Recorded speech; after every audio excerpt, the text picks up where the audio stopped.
Les bricoleurs et artisans du Sud se frottent les mains. Les magasins de bricolage et matériaux ne les boudent plus. Ils ont désormais le choix entre plusieurs enseignes pour s'équiper lors de leurs travaux. Et depuis quelques mois, le groupe Bâtir est venu se renforcer dans une région qui lui échappait jusqu'à maintenant, au nez et à la barbe de ses concurrents. Le Sud est important en Martinique, le Sud est le centre-Sud. On voit qu'aujourd'hui, beaucoup de constructions se font dans le Sud. Donc la population croît dans le Sud, décroît un petit peu dans le Nord. Quand on voit aussi la circulation, il est important pour nous de se rapprocher de nos clients du Sud qui nous ont fait le reproche, mais à raison, que c'est beaucoup trop loin pour eux de venir à Trinité. Donc on les a écoutés et ça a pris un petit peu d'années, mais on a franchi le pas et aujourd'hui on est là prêt à les accueillir.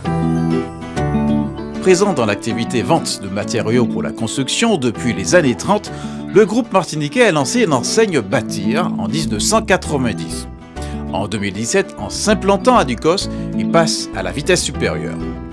Avec un grand nombre de concurrents historiquement présents dans le centre de la Martinique à quelques kilomètres, Bâtir prend-il un risque ?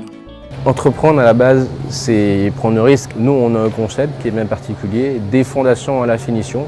Chez Bâtir, c'est la seule enseigne en Martinique où vous pouvez construire une maison de A à Z. Aussi bien en partant des matériaux de construction, donc treillis soudés, parpaing, béton, jusqu'à la décoration et au jardin. Dans le concept hyper entrepôt, c'est un concept qui est très simple, c'est-à-dire un magasin plutôt brut, où on est là pour faire des bonnes affaires. On n'a pas investi dans l'aménagement de manière à proposer du luxe, mais à proposer de l'efficacité. Le magasin a donc été construit juste à côté du site de vente de matériaux pour une meilleure convergence des actifs. Le client pro ou particulier peut alors tout trouver sur un seul site. Ici au négoce, enfin la partie matériaux, on s'occupe de tous les clients, qu'ils soient professionnels, particuliers ou artisans, avec une plage horaire très large, disponibilité au maximum. On a une dynamique qui est quand même assez intéressante, c'est qu'on a aussi un comptoir de vente au magasin, qui nous permet de capter aussi les clients qui passent en magasin. On a aussi des professionnels qui ont besoin de produits et qui peuvent passer au magasin. Donc faire leur facture en magasin et venir récupérer leurs marchandises ici.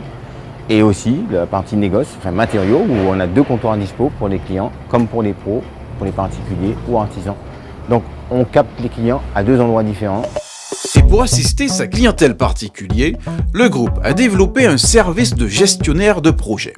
On a cherché à accompagner les clients au mieux. Vous savez, les clients ont beaucoup d'idées, ils ont un objectif, mais toutes les étapes de la mise en œuvre, c'est pas forcément clair, où ils ont besoin qu'on leur donne de nouvelles idées, de nouvelles techniques, savoir ce qui se fait sur le marché, qu'est-ce qui serait facilitant en termes de mise en œuvre d'une part, mais aussi économiquement parlant. Bonjour Jean-François. Bonjour. Bien et toi? Ça va bien. Impeccable, c'est bien, tu es venu nous faire une petite visite, voir ton bébé? Exactement. Ah, allez, on va regarder ça ensemble. Gladys Khalifa et son mari, qui travaillent à l'ouverture d'un nouveau lieu de détente dans le Sud, ont fait appel à ce service. C'est pas forcément dans mes habitudes.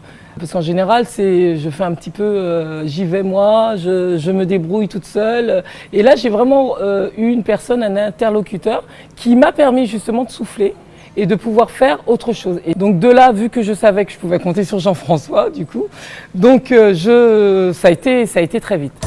Avec la création de ce nouveau site, Bâtir espère bien évidemment récupérer la clientèle rebutée par les embouteillages, mais a aussi permis à une centaine de personnes de trouver un emploi, qu'elles soient bricoleurs ou non.